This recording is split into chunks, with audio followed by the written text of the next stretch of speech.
Hey guys, আমার একটা নতুন ব্লগে তোমাদের আবার স্বাগত জানাই। তার আগে আমি চাটা করে নিয়েছি, করে নিয়ে এবার আমি কিন্তু চাটা খাবো না, এটা আমার বড়মশাইয়ের জন্য।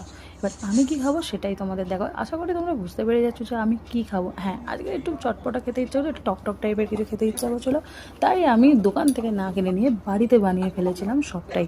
খেতে ইচ্ছা করছিলো খুব পাপড়ি চাট, কিন্তু পাপড়ি চাট করলে কী হবে, পাপড়ি তো নেই।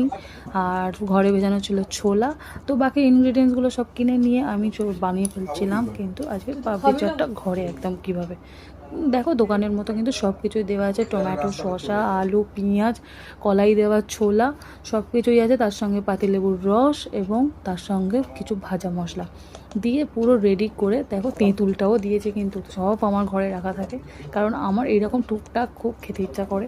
এবং আমি না দোকানের ওই কেনা জিনিস আমার একদম পছন্দ হয় না, তোমরা সবাই জানো। তো সবটাই পুরো বানিয়ে নিলাম, বানিয়ে নিয়ে এবার পাপড়ির জন্য আমি নিয়ে এসেছিলাম কিন্তু লেস। এবং আমার ভুল হয়ে গেছিলো, লেসটা আমি একটু মশলা কিনে নিয়েছিলাম, তাই একটু টকটক হয়ে গেছিলো।